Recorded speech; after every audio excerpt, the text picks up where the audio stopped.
Good morning, students, or it's afternoon for you guys, but here is this Thursday's lecture. First, we're going to go over your schedule, some slight changes.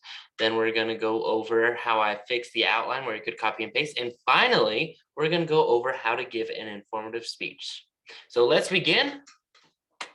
First, here is the schedule and the minor changes that we got coming up in the future. I have been informed that on President's Day, you will not have class that day. So I will not have class that day. Even now, if I find out that it's flipped again, where you still won't have class, because technically Frank Phillips is off that day anyway. So we're not going to do President's Day, even if they flip it around and say, oh, wait, we changed our mind. We aren't going to have class. So here's what the future looks like for you. This Monday, coming up, you have your personal experience speech. Okay, again, that is 3 to 5 minutes. And I just want to emphasize it's a personal experience about you. I don't want to hear a story about your grandparents. I don't want to hear a story about a celebrity. This is a story that you're sharing. Okay. And again, it needs to have 5 main points: the intro, the 3 main points, and then the conclusion. Okay. So there is that. Then we have Valentine's Day. You guys are taking a snow day, and so no class that day. And then President's Day. Now here's the deal. After President's Day, you're going to give your informative speech. Well, that's actually a busy weekend because on the 25th, you will have your midterm. So on Thursday, I will actually record a video just like this, and we'll do a midterm review. Okay, very simple, very easy, but that is what we're doing in the near future. So midterm will be open on Friday at midnight and close that Sunday at midnight. And then Monday, we're gonna give our informative speech, and I'll share more about that today. Okay, I think that is it for the schedule for the upcoming future. Let's go in to show you guys how to download the outline. So it's just easy to copy. So here I am in your course. I am so nice. I made it super easy where you guys don't have to do it from scratch. Go to content.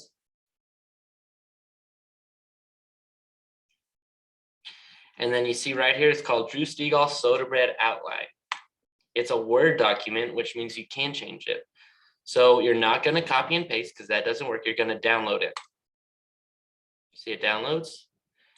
And then you're going to open it in either Word or Google Drive. I just drag it. Replace existing.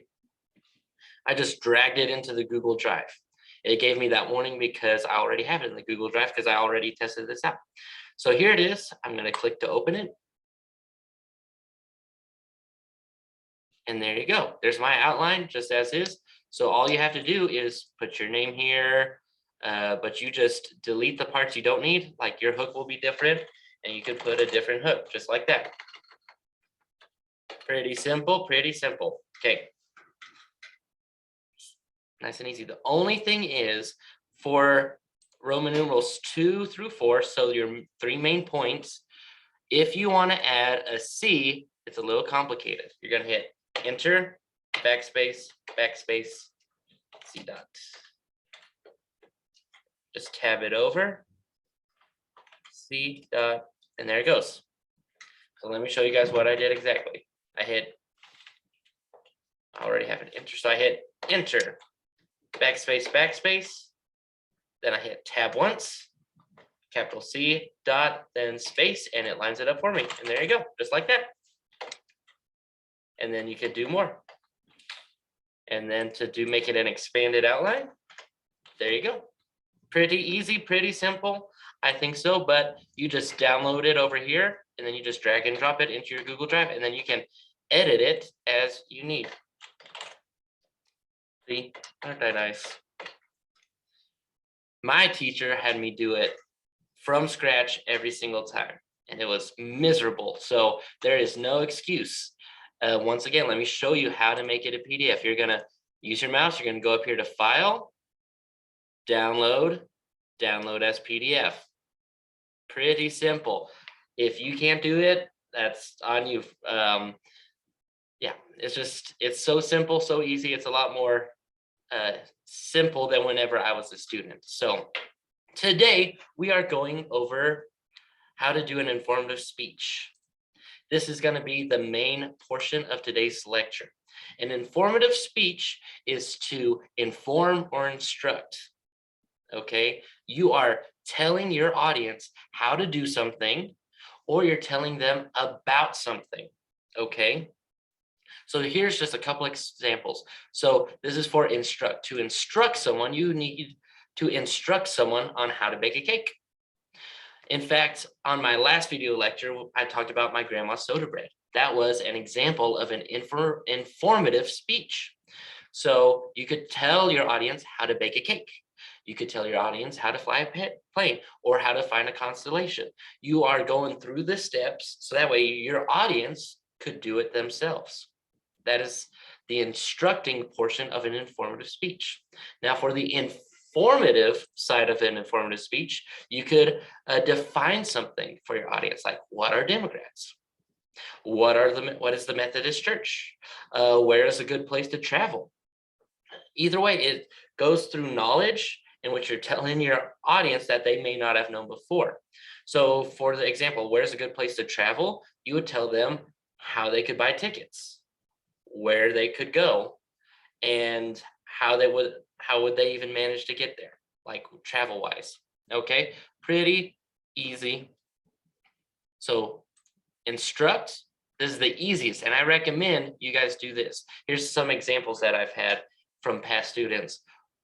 The best informative speech that I have ever seen was actually a guy talking about how to do a stick figure. And I did not think he would make the time limit, but he did a really good job. He said, first, you got to do your head. Second, you got to do the body. And finally, you have to add cool features. And he did an amazing job, and he did it on his whiteboard, and he drew out a stick figure step by step, and he actually made the time limit. And it was the best informative speech that I've heard because he knew what he was talking about, and he made it easy for the audience to understand. So as you guys are giving your informative speech, you need to make it simple for your audience to understand.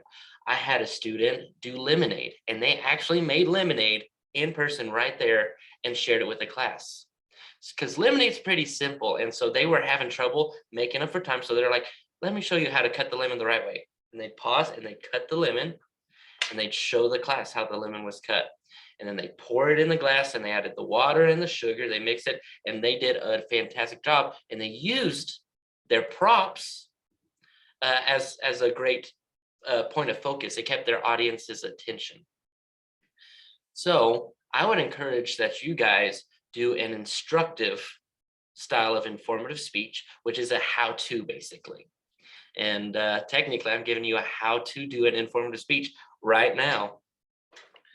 So here's some other examples. So we've done bake a cake. A lot of it's food. Maybe I'm just hungry.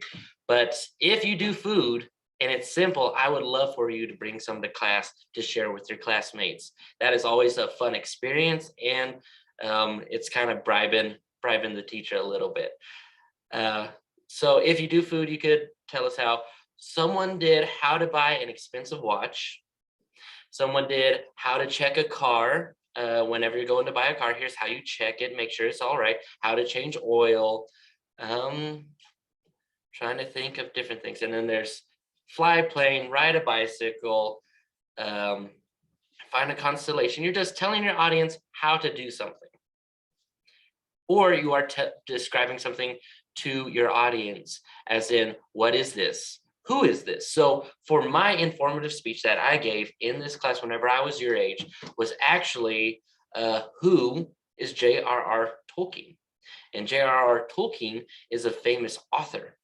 And I told his life story. I said, first, he grew up here. Second, he went to college here. And finally, here's all the works that you would know about. He did The Lord of the Rings. So that was my 3 main points for my informative speech and talking about J.R.R. Tolkien. So if you do inform us on someone, do a celebrity. I wouldn't do someone you know. Do a celebrity, author, movie star, Oprah, something along those lines. Those are a little more complicated because that's That's a lot of information, whereas you might have been baking a cake with your grandma for your whole life. So there's that. That is the what of an informative speech. And I'm actually going to make this bigger for you guys. That is the what of an informative speech. Now let's go over the how and the why.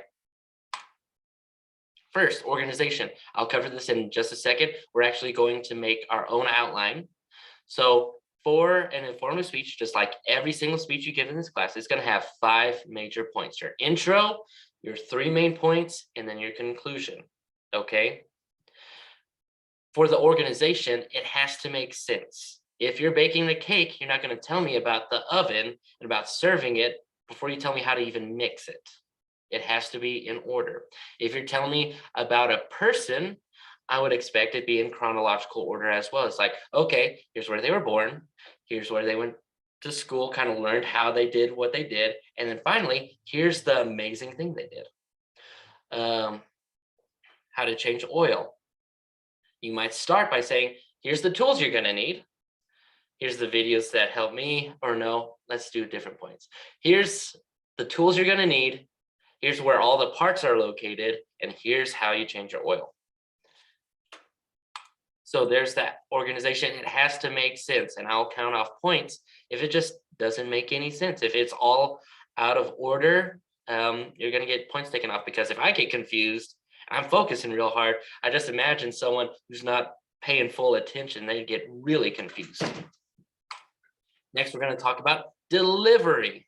That's how you perform your speech. That's how you give your speech. So you're going to give it verbally. Of course, you're not going to go up there, do sign language. If you need to do sign language, let me know, but I haven't got any notification saying that they need that. So it's going to be a verbal speech. Now, here's the key for an informative speech. You have to sound knowledgeable about what you're talking about. You have to convince your audience that you are credible and that you know what you're talking about. And hey, if I'm going to bake a cake, I'm going to follow your recipe. So you want to seem knowledgeable, and you want to communicate that with your audience. It's, hey, here's why I'm telling you how to bake a cake. So for me, with my grandma's soda bread, I grew up eating my grandma's soda bread. I know exactly how it's supposed to taste, and it's amazing. And then after we lost the recipe, I spent hours and hours and hours and trial after trial and trial trying my best to get the perfect soda bread recipe that I could find. So you're going to need to communicate that you know what you're talking about. It could be that you've spent hours with your grandma, or your grandma's spent hours and hours developing it and perfecting it, and now you're learning it. Now, if you are informing your audience about something or someone, like for me, J.R.R. Tolkien, you're going to need sources to prove that knowledge, that credibility. So for me, I went to his personal webpage, the webpage that is owned and operated by his children. And that's where I found a lot of his history. Do not use Wikipedia. Now, here's a hint, though. You can use Wikipedia, but you scroll down and find the real sources at the bottom. There's a bunch of real scholarly sources at the very bottom of Wikipedia. So if you're just completely lost, you could go to Wikipedia, but you won't say, I found on Wikipedia that he was born in 19, because that's not a valuable source, because I could go on and change it just right now. So find a knowledgeable source. It could be a YouTube video. It's like, I found on this NBC report that is on YouTube that this happens.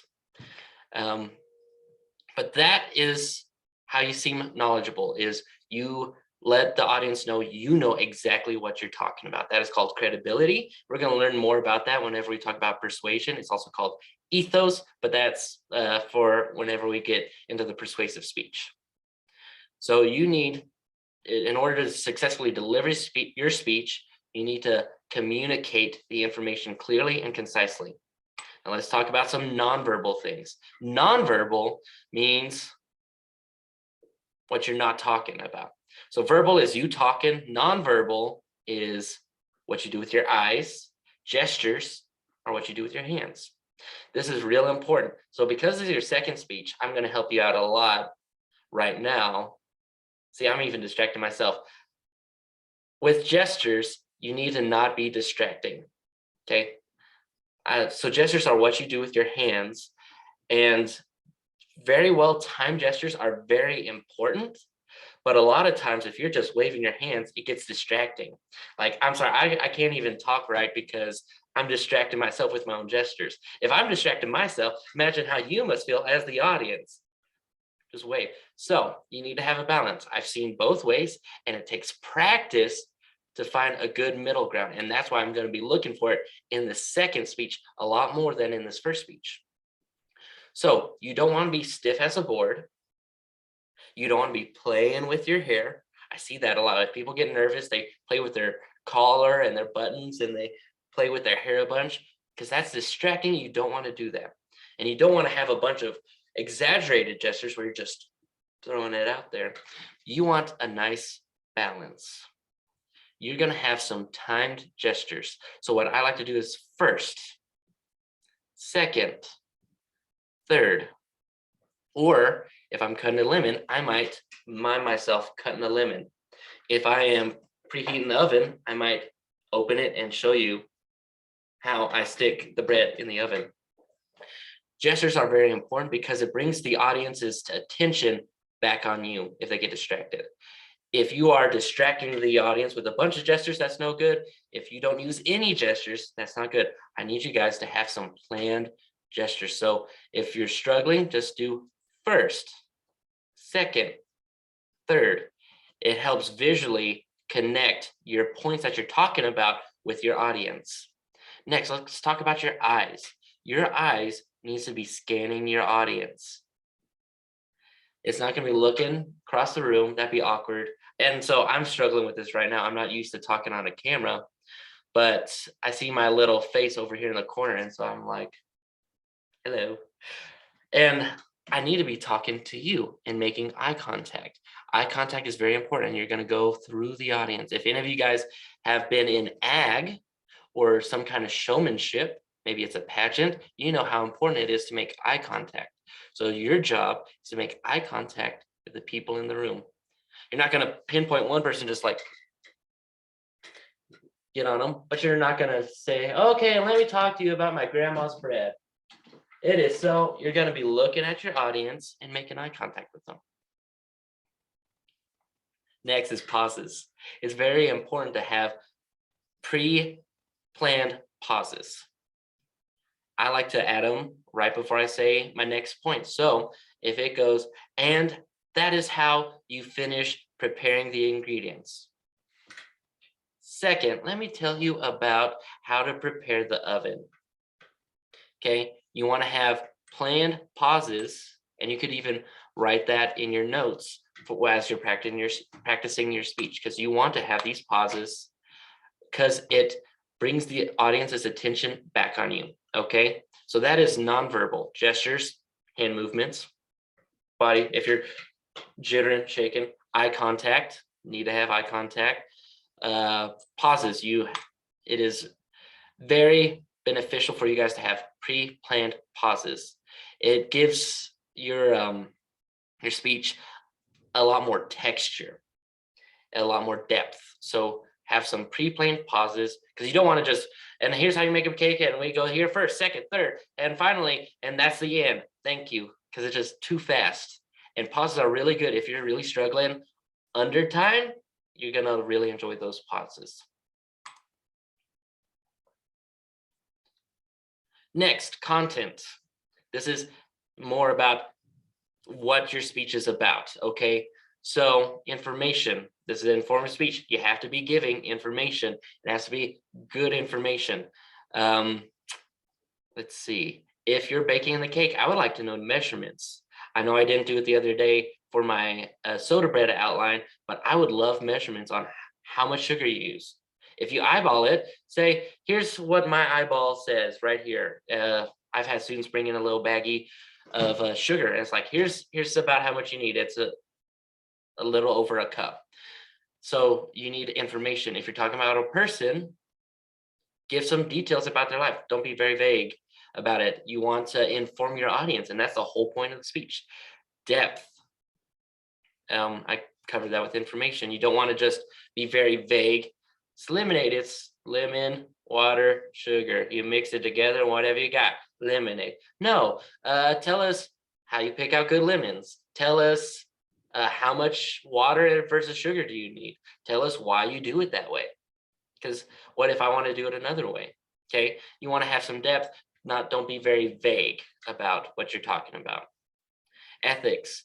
This is be nice in what you're talking about. You're in high school, you won't be allowed to cuss, even if it's a quote. I'm not going to allow you guys to cuss in this class because it's inappropriate. If you're in out of high school, I'd change that up if it was just a quote.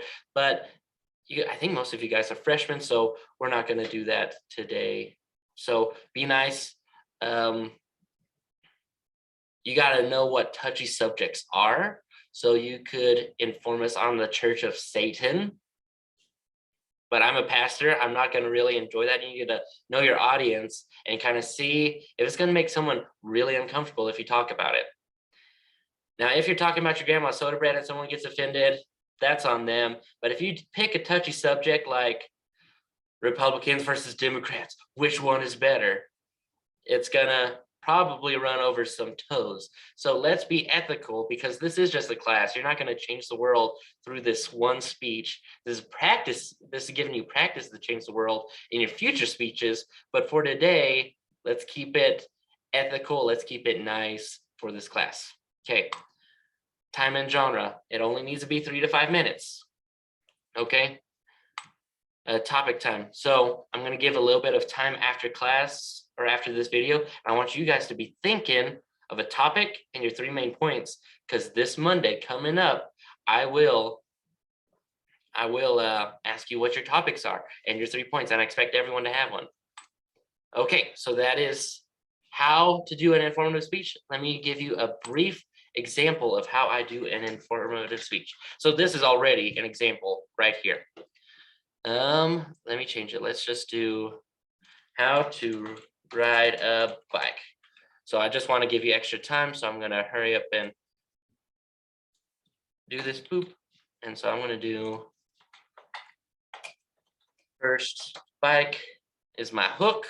You could write out your hook, but it's easier if you just give a brief statement to really remind you what you're going for. Okay.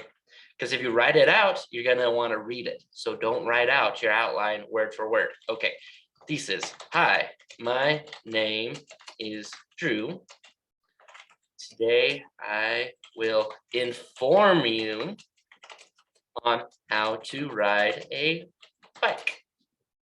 So this is very next level. Okay.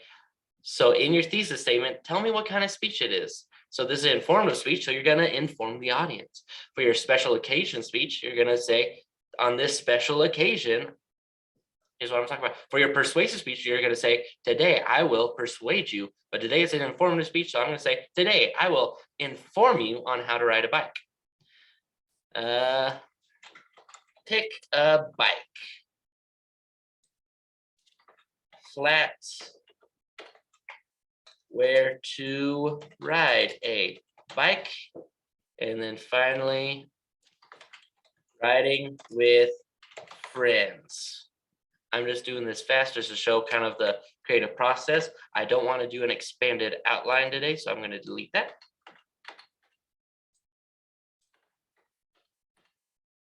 Okay, so pick a bike. So to me, there's only 2 kinds of bikes. If you're a bike enthusiast, you know there's more, but there are street bikes and mountain bikes.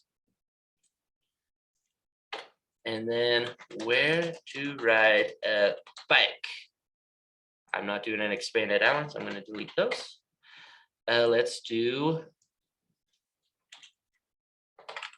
flat ground. And then fun ground. So here's what I'm thinking with this. If I was doing expanded outline, I'll show you. If I was doing expanded outline, which I'm not, I would say like parking lot, front yard. And then for the fun ground, I would say mountains, gate, park. Okay, but because this is a short speech, I don't need to get that detailed because I can remember what kinds of grounds there were. But if you're having trouble, that's what the expanded outline is for. Okay, so there's two. Let's see, riding with friends.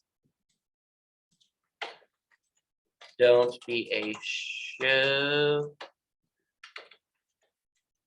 So much fun. And oh yeah, don't be a show off.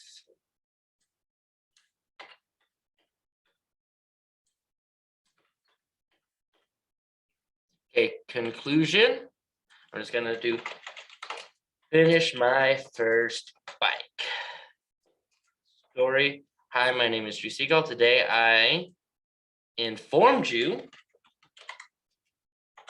on how to ride a bike.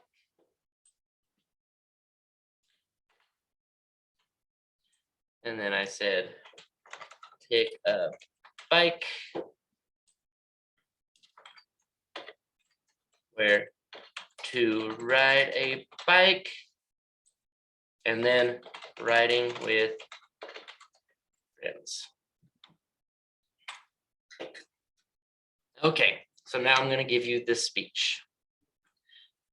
Whenever I was a kid, I was about 6 years old, all of my friends had bikes and they could even ride without training wheels. So I was getting really nervous, really jealous that I still had to have training wheels. In fact, I had a baby bicycle that I could barely ride because I was so big on it. Then one day for Christmas, I opened up a beautiful red bike. It was gorgeous. It even had little toys and reflectors on the wheels, on the spokes of the wheels. It was the coolest thing ever. The only thing was, I didn't know how to ride a bike without training wheels. I was super nervous. Hi, my name is Drew. Today I will inform you on how to ride a bike.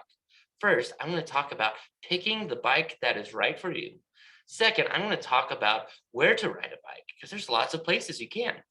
Finally, I'm going to tell you about riding with friends and how fun that could be. So first, you're going to need to pick a bike. There are two kinds of bikes. Number one is a street bike. These bikes have smooth wheels and they also have a seat that's very comfy and cozy.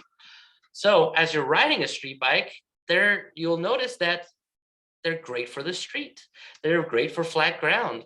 They just keep going and going and going, and it is not hard to pedal those at all. In fact, they go really, really fast. But if you come up to some hard terrain, you're out of luck because street bikes are not the best for rough terrain. That is why the second bike is mountain bikes. Oh man, I grew up on mountain bikes. The difference is they have big wheels with real big knobs on the tires. So that way they could go over gravel, go over bumps, do jumps real well. Oh, they are the best. I love mountain bikes because they could also be driven on the street. The only downside to mountain bikes is that they don't go near as fast as street bikes do. Which brings me to my second point. Where should you ride a bike? So if you're a beginner, you're going to want to ride on flat ground. If you're on a street bike, you also want to ride on flat ground because that's what that bike is made for. A flat ground could be a parking lot. It could be in the bike lane on the road, or it could be just in your front yard if you're still learning. So flat ground is really good for beginners, or if you want to go fast. If you just want to haul it, flat ground is where you need to be. So the second kind of ground there is the fun ground. And that could be mountains, it could be hills, it could be jumps. We have a place here in Dalhart called the KOA, and I take my bicycle there all the time because it's got hills going all over the place, and it is a lot of fun. You could also go to the skate park. The skate park is great. It's not just for skateboards. I've seen bicycles out there. I've ridden my bicycle out there. It's got ramps, it's got jumps. It is a lot of fun, but it's mostly for more experienced people. So if you want to go fast, or if you're just starting out, go on the flat ground. But if you want to have a thrill and jumps and flying, you're going to want to go to some fun ground places. Third and finally, I'm going to talk about riding with friends. Riding solo is cool because you're like a lone wolf, but it is so much more fun if you ride with friends. In fact, it's also safe. If you're riding with friends, if you fall and you get hurt real bad or you can't ride your bike anymore, your friend could be right there to help pick you up, could help give you a ride, could help call for help if it's a really bad injury. So it is fun and safe to ride with friends. Number two, if you are riding with friends, don't be a show off. My sister got her arm broken because a kid was showing off. She was riding her bike, just staying, going in a straight line, and this kid was zigzagging all over the road, and she was just trying to avoid him, kind of just going along, and he crashed into her, knocked her over, and it broke her arm. So if you're riding with friends, don't be a show off because that's how people get hurt. So in conclusion, I rode my bicycle, I rode my mountain bike on some flat ground, and I learned how to do it without training wheels. And I still ride my bike to this day. Not that little red one, it's a new mountain bike now. So hi, my name is Drew Stegall. Today I informed you on how to ride a bike. First, I went over how to pick the bike that is right for you. Second, I told you where to ride a bike. And finally, I told you how fun it could be to ride with friends. Thank you, and start riding. And there you go. That's an informative speech. I hope you guys have enjoyed this lecture. Just real fast, the informative speech will be due on the 28th of February. Okay, so you have your personal experience speech on Monday, 2 weeks off, but you still need to start working on your informative speech. Thank you and have a blessed day.